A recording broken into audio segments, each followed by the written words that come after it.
Olá, recebam os meus cumprimentos de acordo à hora do dia e sejam todos bem-vindos a mais um módulo do curso Fundamentos de Redes TCP/IP.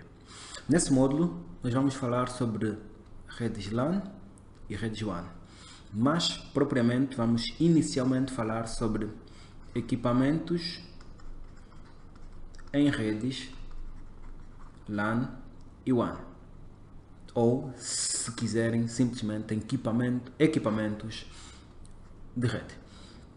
E nesse módulo nós vamos falar de 5 equipamentos especificamente.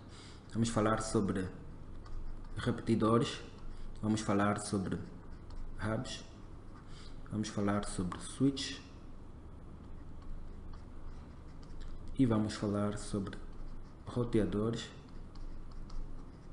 Por fim, falaremos sobre firewall. Bom, e por que é que vamos falar sobre esses equipamentos?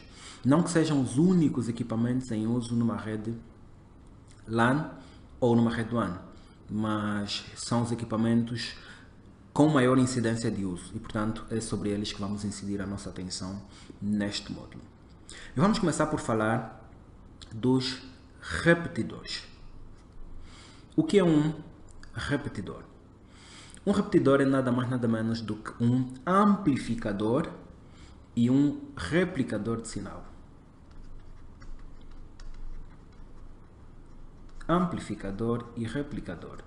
A pergunta é, por que precisamos de um amplificador e replicador de sinal? Bom, para entendermos, precisamos voltar aos primórdios da necessidade da rede e ver como funcionava a ligação entre pelo menos duas máquinas numa rede. Basicamente o que acontecia era que, se por exemplo nós tivéssemos a máquina A e a máquina B, precisávamos ligá-las através, por exemplo, de um cabo de rede, por meio das suas placas de rede, para que a máquina A conseguisse transmitir alguma coisa para a máquina B. Mas vale lembrar que o sinal, à medida que se propagava por esse meio de transmissão, era um sinal elétrico. E pelo facto de ser um sinal elétrico, à medida que se propagava pelo meio de transmissão, esse sinal encontrava uma certa resistência. E essa resistência fazia com que o sinal, ao longo do caminho, ou ao longo do meio de transmissão, se degradasse. Então, quanto maior fosse o comprimento desse meio de transmissão, maior seria a degradação do sinal. Se o comprimento desse meio de transmissão fosse muito grande, o que aconteceria é que o nível de degradação do sinal seria tão grande que o sinal, ao chegar aqui no computador B, seria imperceptível para o computador B, ou seja, o computador B não conseguiria entender o que foi transmitido aqui no computador A. Então, criou-se uma limitação nesse cenário. Qual era a limitação?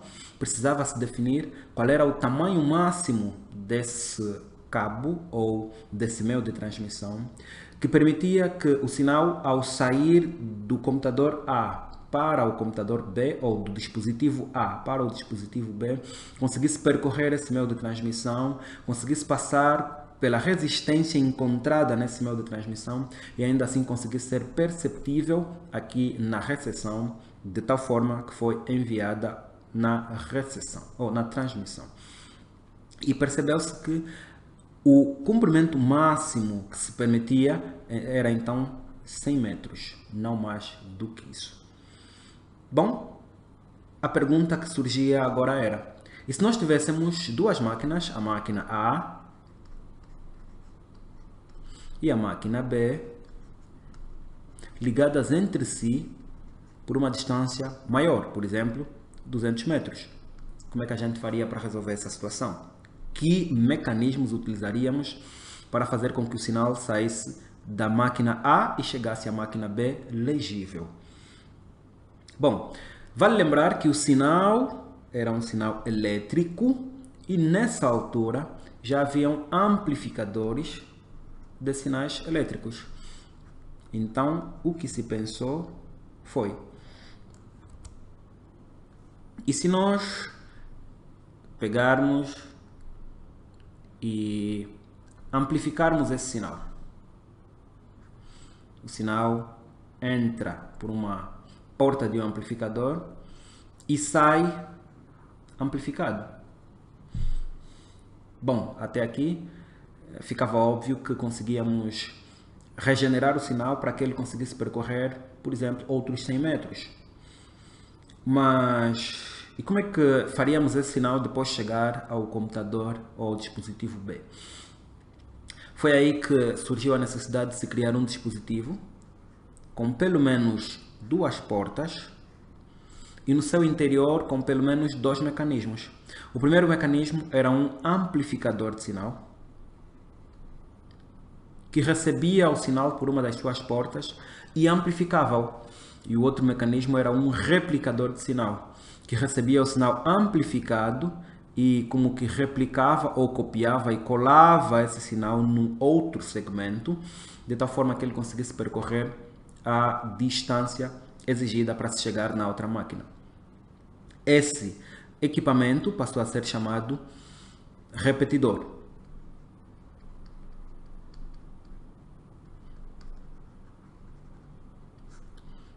Então, como dissemos, o repetidor é nada mais nada menos do que um amplificador e um replicador de sinal. Então, o que acontecia agora era que o sinal elétrico saía da máquina A, percorria esses 100 metros iniciais do primeiro cabo, chegava no repetidor, era amplificado e logo as características do sinal eram mexidas de tal forma que ele conseguia percorrer mais 100 metros e depois era replicado o sinal resultante da amplificação num segmento a seguir que conectava a máquina de destino. E desse modo o sinal conseguia percorrer os 200 metros e chegar à máquina B ou à máquina de destino perceptível para a máquina de destino conseguir entender. O mesmo acontecia no sinal de volta. O sinal percorria o primeiro segmento, chegava ao repetidor, era amplificado, logo a seguir era replicado para o outro segmento e conseguia percorrer até a máquina A.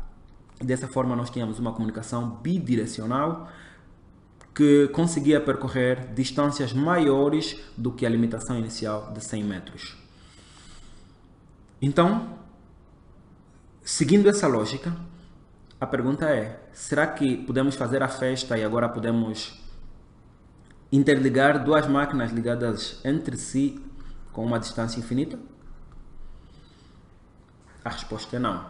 E por que não? Para entendermos, precisamos saber que o sinal que estamos a amplificar é um sinal elétrico. E quando nós amplificamos um sinal elétrico, na verdade estamos a alterar as características desse sinal. O que significa que quanto mais alterarmos as características do sinal elétrico, pior esse sinal se torna. O que estamos a querer dizer? Que se nós tivermos até certa altura ou a certo ponto vários amplificadores no caminho ou vários repetidores no caminho entre várias máquinas ou entre 2 máquinas, esse sinal inicial vai ser amplificado ou as suas características elétricas vão ser alteradas várias vezes. Ao passar por esse primeiro repetidor, as suas características vão ser alteradas, logo o sinal será diferente do que foi transmitido aqui no ponto A. Quando chegar nesse outro repetidor, as suas características vão ser de novo alteradas, logo será diferente do que saiu no ponto 1 ou no repetidor 1 e também diferente do que saiu no ponto A. Ao passar pelo terceiro repetidor, idem. Ao passar pelo quarto, idem aspas, e assim vai até o último repetidor que o sinal percorrer ou que o sinal passar. Isso significa que a certa altura nós temos um sinal muito diferente, um sinal B, digamos, muito diferente em relação ao sinal A que inicialmente foi transmitido. E se as características desse sinal A são muito diferentes em relação ou melhor, se as características do sinal B são muito diferentes em relação ao sinal A que inicialmente foi transmitido, a certa altura esse sinal deixa de ser perceptível para a máquina de destino, no caso a máquina B, e assim não está apropriado para a transmissão. Qual era a solução para esse caso? Então foram feitos cálculos matemáticos para definir quanto no máximo o sinal elétrico transmitido inicialmente podia ser alterado de tal forma que ele conseguisse ser legível no destinatário. E foi criada uma regra conhecida hoje como 543. Basicamente o que essa regra diz é, começando do 4, podemos ter no máximo entre duas máquinas equidistantes 4 repetidores. Esses 4 repetidores podem ligar no máximo 5 segmentos e desses 5 segmentos apenas 3 podem conter máquinas. O que estamos a querer dizer é algo mais ou menos similar ao desenho que fizemos aqui. Nós podemos ter 1, 2, 3, 4 repetidores. Entre esses 4 repetidores podemos ter no máximo 5 segmentos. Então temos 1, 2, 3, 4 e 5. E desses 5 segmentos, apenas 3 podem conter máquinas ligadas neles. Então nós temos, por exemplo, máquina A, B e alguns aqui num dos 3 segmentos restantes podemos ter uma outra máquina. E agora, quando me vem a fazer essa outra ligação, talvez se perguntem como é que eu ligo essa máquina aqui. Para entendermos, vale lembrar que inicialmente nas redes os cabos eram cabos coaxiais e os conectores eram conectores do tipo T. Então nós podíamos como que abrir aqui e utilizar um conector do tipo T para fazer essa ligação da máquina C. Assim, ficava óbvio que se assumirmos que cada um destes segmentos tinha 100 metros, então nós tínhamos 100 metros, 200, 300, 400, 500 metros. Ou seja, a distância máxima agora entre duas máquinas eram 500 metros. A pergunta é, e se precisássemos ligar duas máquinas cuja distância entre si fosse maior que esses 500 metros? Como é que a gente resolveria isso? Antes de respondermos a essa pergunta, vamos voltar e entender o que é que o repetidor nos ajudou a realizar. Bom, nesse primeiro instante conseguimos perceber que o repetidor era assim um amplificador e replicador de sinal e conseguimos entender por que ele fazia esses dois papéis. Amplificava o sinal para permitir que o sinal conseguisse percorrer mais de 100 metros e replicava para permitir que o sinal fosse retirado de um segmento para o outro. Então, a vantagem principal era que ele nos ajudava, o repetidor nesse caso, nos ajudava a estender o alcance da rede a mais do que a distância inicial, que eram 100 metros. Porém, se nós pensarmos nestes cabos como cabos UTP e não cabos coaxiais, e se nós pensarmos apenas num único repetidor, vamos desenhá-lo aqui. Nós temos duas portas no único repetidor. Isso significa que podemos ter neste único dispositivo duas máquinas ligadas, não mais do que isso. A pergunta é, e se precisássemos ligar mais de duas máquinas num único dispositivo? 2. E se precisássemos ligar máquinas a distâncias maiores do que 500 metros? Essa segunda pergunta vamos responder mais daqui a pouco. E a primeira vamos responder logo. A primeira é, lembrando, se precisarmos ligar ou se precisássemos de ligar mais de duas máquinas num único dispositivo. É aí onde entra o segundo dispositivo sobre o qual vamos falar hoje, o hub.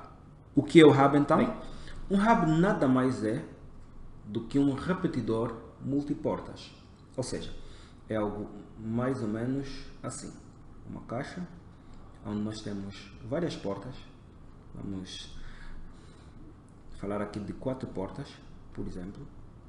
E aonde podemos interligar ou conectar as várias portas vários dispositivos. No nosso exemplo aqui, 4 PCs. Então temos o PC A, B, C e D. Nas portas 1, 2, 3 e 4. Então basicamente um hub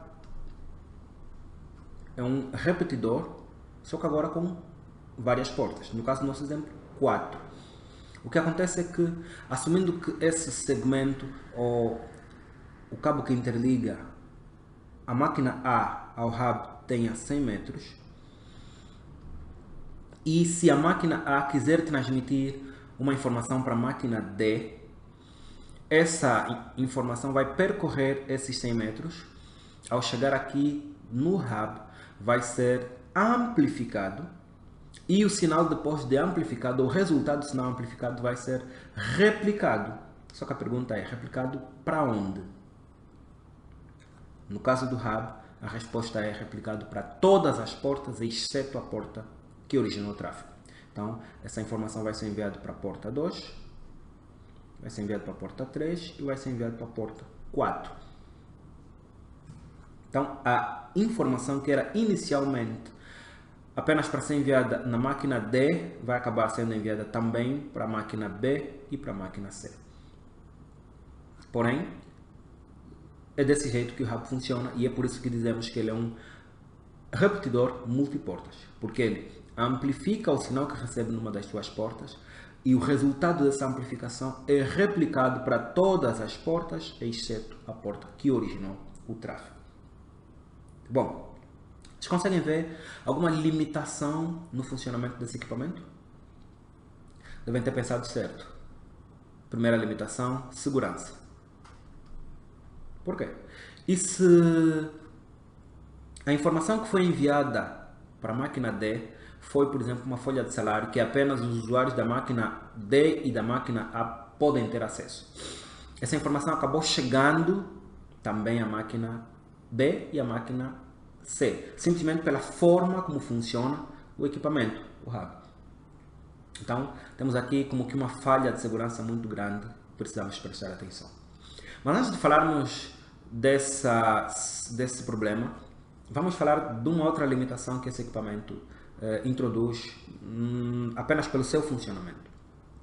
E a outra limitação é a seguinte: a máquina A está num determinado instante a se comunicar com a máquina D, ou a transmitir uma informação para a máquina D. E que dizer se nesse mesmo instante a máquina B quiser falar com a máquina C? Dado que o que passa aqui nesse segmento que interliga as 4 máquinas é um sinal elétrico, vocês podem perceber que haverá aqui uma sobreposição de sinais, porque haverá o sinal que foi transmitido pela máquina A e haverá o sinal que foi transmitido pela máquina B, que ao chegar aqui nos 2 pontos é amplificado e depois retransmitido. Essa sobreposição de sinal é tecnicamente chamada colisão. E por quê? Porque ela não é nem o sinal transmitido pela máquina A, nem o sinal transmitido pela máquina B, mas sim o resultado dos 2 sinais. O que acontece, no fim das contas, é que não existe a possibilidade num hub de 2 dispositivos transmitirem sinal em simultâneo. Então, mais uma limitação. Ou seja, os dispositivos A, B, C e D não podem, no mesmo instante, transmitir sinais para o hub. Então, como é que é governado aqui o mecanismo de transmissão? Como é que as máquinas conseguem transmitir sinal, mas sem fazê-lo no mesmo instante?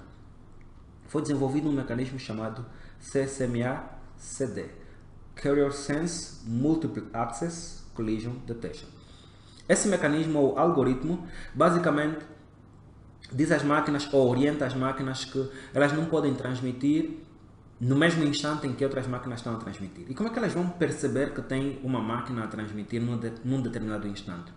Então elas são orientadas a medir o nível de tensão ou o nível de corrente elétrica neste meio para perceber se já alguém ou alguma máquina está a transmitir ou não. E se elas perceberem que alguma máquina está a transmitir, elas não transmitem no mesmo instante. E se por algum motivo 2 máquinas acabarem transmitindo no mesmo instante, primeiro, como é que isso pode acontecer? precisamos perceber que existe aqui um tempo de propagação entre o instante em que a informação sai da máquina A até chegar a esse segmento do hub e o instante em que a informação sai da máquina B até chegar ao segmento do hub. Ou seja, se a máquina A, num determinado instante, colocar uma informação no segmento que lhe conecta ao hub e antes do sinal chegar propriamente dito no hub, a máquina B medir para perceber se o hub está a ser utilizado, ela vai perceber que inicialmente ninguém está a usar, porque esse sinal transmitido pela máquina A ainda não chegou aqui. O que ela vai perceber? O que ela vai entender que pode transmitir? Ela vai transmitir e quando ela transmitir, ela vai perceber que afinal já tinha um sinal, só não tinha chegado ainda, mas já havia sido propagado ou enviado para o hub. O que vai acontecer? Vai haver uma colisão ou uma sobreposição de sinais. E como é que as máquinas vão detectar essa colisão ou sobreposição de sinais? Basicamente, elas no mesmo algoritmo estão orientadas a medirem esse nível de sinal aqui, não apenas antes da transmissão, mas depois ou ao longo da transmissão. Então elas vão medir antes, se perceberem que não há nenhum sinal, vão transmitir e depois vão medir ao longo da transmissão e vão comparar com o sinal que elas próprias transmitiram.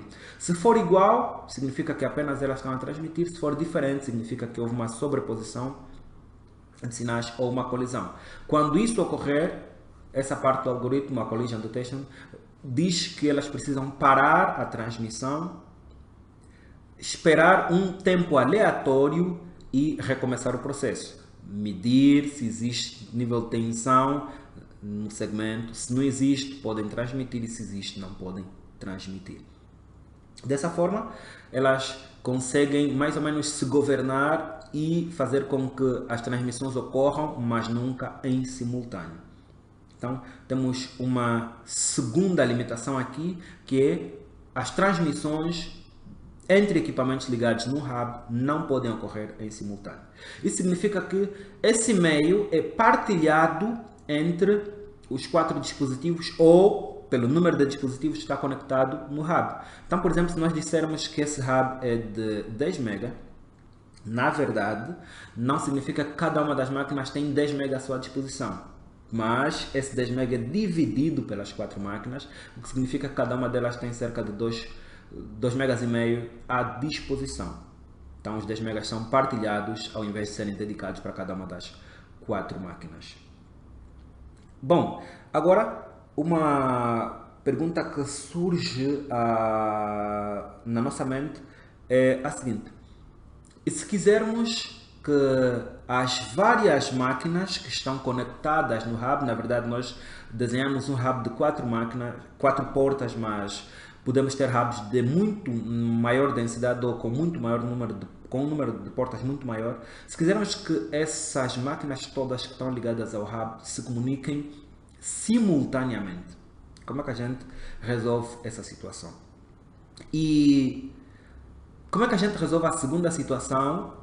Na verdade, a primeira situação, que é permitir que apenas a máquina destinatária da informação receba a informação, ao invés de todas as máquinas conectadas ao hub receberem essa informação. Essas duas respostas trazem-nos para o terceiro equipamento que vamos falar, que é o switch. A pergunta é: o que é o switch então? Bom, então o switch é um equipamento multiporta cujo objetivo é resolver as limitações que o hub tinha. E para entendermos como é que o switch resolve as limitações que o hub tinha, vamos primeiro lembrar das limitações. No hub, 2 máquinas não podiam transmitir em simultâneo, e se uma máquina transmitisse, a informação dela era replicada para todas as máquinas, exceto a máquina que transmitiu. Portanto, tínhamos aqui 2 problemas para lidar ou para resolver. Como é que o switch resolvia esse problema? Para entendermos, precisamos ver primeiro, ou lembrar primeiro, que tanto o repetidor quanto o hub lidavam apenas com a parte elétrica do sinal. Ou seja, se lembrarmos do módulo Modelos de Comunicação e lembrarmos do modelo OSI, que é um modelo que divide a comunicação em 7 camadas, veremos que tanto o repetidor quanto o hub trabalham simplesmente na camada física da comunicação ou do modelo OSI. E para que o switch resolvesse as limitações do hub, ele precisava de trabalhar com outras camadas, ou precisava de lidar com a informação das camadas acima da camada física, pelo menos da camada acima da camada física, que é a camada de enlace. E para mais informações relacionadas ao modelo OSI, recomendamos que vocês vejam o vídeo Modelos de Comunicação, também do curso Fundamentos de Redes TCP/IP, que é o vídeo anterior a este que nós desenvolvemos e postamos aqui no canal. Então, como é que o switch utiliza a camada a seguir, a camada física do modelo OSI, para resolver essa situação? Vamos ver o seguinte cenário. Vamos imaginar que nós temos aqui um switch. E nesse switch nós temos 4 portas. Tecnicamente essas portas são chamadas interfaces. E a cada uma dessas interfaces está ligado um equipamento. Essas interfaces são numeradas, então temos, por exemplo, interface 1, interface 2, interface 3 e interface 4. E se olharmos para o modelo OSI, as duas camadas abaixo são a camada física e a camada de enlace. E como nós falamos, quando falamos desse módulo, a camada física lida com toda a parte física da comunicação e a camada de enlace, entre outras coisas, lida com o endereçamento físico da comunicação ou dos intervenientes da comunicação.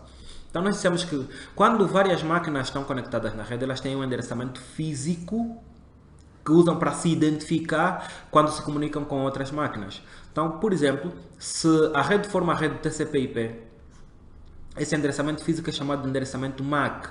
Vamos simplificar aqui e pensar que a máquina 1, ou a máquina ligada na porta 1, tem um endereço MAC AA, a máquina ligada na porta 2 tem um endereço MAC BB, a máquina ligada na porta 3 tem um endereço MAC CC e a máquina ligada na porta 4 tem um endereço MAC DD. Como é que o switch usa estas informações para resolver os problemas ou as limitações que o hub tinha? Bom, basicamente o switch funciona da seguinte forma. Quando ele é ligado e quando as máquinas começam a transmitir informações, ele cria uma tabela onde ele associa duas informações: a porta com o endereço MAC da máquina conectada a essa porta. E como é que ele faz essa associação? Vamos pensar no seguinte: a máquina A precisa de transmitir uma informação que vai ser recebida pela máquina D. Quando ela monta esse frame, nós vimos no modelo OSI que quando ela chega na camada de enlace, ela cria um frame com várias informações. Dentre elas, vamos destacar aqui duas. Ela adiciona nesse frame o endereço MAC de origem, que nesse caso seria da máquina que originou a informação, a, e o endereço MAC de destino da máquina para a qual a informação é destinada, a DD. Quando esse frame chega no switch, o switch abre e lê esse frame. Por isso é que dissemos que ele lida com informações da camada acima da nível física, camada de enlace. Então, ao abrir e ler, ela vê, ou o switch vê tanto o endereço MAC de origem quanto o endereço MAC de destino. E ele usa o endereço MAC de origem para criar essa tabela. Então, ela associa a porta aonde a informação entrou, no caso a porta 1, ou aonde ele recebeu a informação, com o endereço MAC de origem e assume que se ele recebeu esse frame ou essa informação nessa porta é porque a máquina cujo endereço MAC é AA está conectada na porta 1. Essa mesma tabela vai ser utilizada depois para saber aonde essa informação ou a informação de destino tem que ser enviada. Ou seja, agora ele olha para o endereço MAC de destino, DD, e vem nessa tabela procurar se existe alguma porta, no caso a porta 2, porta 3 ou a porta 4, ou tecnicamente interface 2, 3 ou 4, aonde eventualmente está conectada a máquina cujo endereço MAC é o DD. Num primeiro instante, como ele está a começar a construção dessa tabela, ele não tem essa informação. Como é que lida com essa fase em que ele não tem essa informação, não sabe para onde enviar? Aqui ele se comporta como um hub e envia ou replica essa informação depois de amplificá-la para todas as portas. Então, nesse primeiro instante, ele funciona como um hub. Mas quando a máquina D receber essa informação e se por acaso ela depois for retornar a informação ou responder essa informação, que em princípio o que ela vai fazer, ela vai também criar um frame, só que agora vai ser um frame com informação inversa, ou seja, no endereço MAC de destino, de origem nós vamos ter DD e no endereço MAC de destino nós vamos ter AA. O que é que o switch faz quando recebe essa informação na porta 4? Antes dele sequer amplificar o sinal e reencaminhá-lo para o destino, ele pega e vem criar essa tabela ou atualizá-la. Como é que ele faz? Ele pega a porta em que a informação entrou, no caso a porta 4, e associa com o endereço MAC de origem encontrado no frame, no caso DD. Assume então que a máquina cujo endereço MAC é DD está conectada na porta 4. Depois olha para o endereço MAC de destino e vem na tabela procurar se eventualmente ele conhece aonde a máquina cujo endereço MAC de destino AA está conectada. No caso do nosso cenário já está criada essa informação e ele percebe que está conectada à porta 1. Então essa informação, ao invés de agora ser replicada para todas as portas, é amplificada e enviada pura e simplesmente para a porta 1. Dessa forma, lidando com os endereços MAC das máquinas que estão conectadas a ele, o switch consegue ter, depois de toda a tabela criada e atualizada, enviar a informação apenas para as máquinas corretas. Vamos pensar no seguinte: num primeiro instante a informação foi enviada para todas as máquinas porque a tabela ainda não havia sido criada. Como é que as máquinas B e C se comportam quando recebem essa informação? Como nós dissemos quando falamos do modelo OSI, quando uma máquina recebe a informação utilizando o modelo OSI, ela o percorre de baixo para cima, ou seja, ela olha para a camada física e processa a informação da camada física e depois olha para a camada de enlace. O que ela vai olhar na camada de enlace? Vai olhar para o endereço MAC de destino, entre outras coisas, e comparar com o seu próprio endereço MAC. E no caso das máquinas B e C, no primeiro frame que foi transmitido da máquina A para a máquina D, elas vão perceber que o endereço MAC de destino é DD e, ao compararem com os seus, vão perceber que são endereços diferentes. Nesse caso, as máquinas são orientadas a descartarem essa informação ou jogarem a informação para o lixo, da forma que elas não vão processar essa informação. Assim, aquela limitação que havíamos falado de segurança que o hub tinha, na verdade, utilizando esse mecanismo, é meio que bypassada, ou seja, deixa de existir, por assim dizer, entre aspas. Então, nós temos aqui o switch a resolver pelo menos a primeira situação, que é enviar a informação apenas para a porta correta. Como é que ele faz? Como dissemos, ele usa a tabela de endereços físicos que ele própria cria, e no caso de uma rede TCP/IP, esses endereços físicos são chamados de endereços MAC, então essa tabela passa a ser chamada tabela de endereços MAC, que é criada pelo próprio switch e depois utilizada para verificar aonde ou em que portas a informação precisa ser enviada para que chegue simplesmente para a máquina de destino.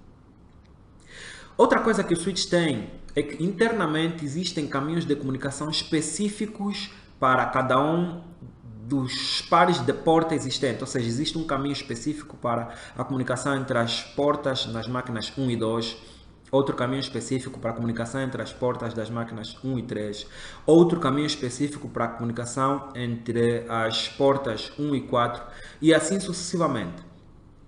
E isso faz com que o switch tenha a capacidade de fazer comunicar várias máquinas em simultâneo.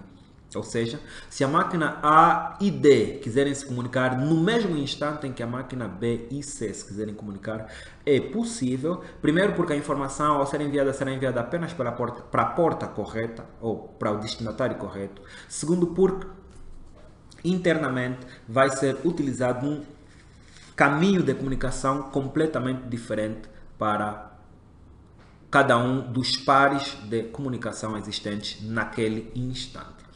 Dessa forma, o switch resolve as duas limitações que nós tínhamos falado inicialmente que o hub tinha na nossa rede, pelo seu funcionamento inerente.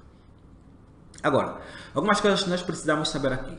Num primeiro instante, quando essa tabela não está criada, o switch envia a informação para todas as portas porque ele não sabe para que portas irá enviar. Esse processo é chamado flooding. Num segundo instante, ele vai criando a tabela e no instante em que ele está a criar a tabela ou a aprender, ele está a fazer um processo chamado learning. E quando a tabela está criada e atualizada, ele pura e simplesmente faz o processo chamado forwarding, ou seja, ele apenas envia a informação para a porta correta ou a interface correta, tecnicamente melhor dito. Um ponto prévio que precisamos levar em conta é que todas as máquinas conectadas a um switch por padrão são máquinas na mesma rede lógica. A pergunta é, e se quisermos que máquinas de redes diferentes se comuniquem? Antes de respondermos a essa pergunta, vamos lembrar alguns detalhes aqui. Primeiro, o repetidor e o hub, sobre o qual falamos inicialmente, funcionam apenas na camada 1 do modelo OSI.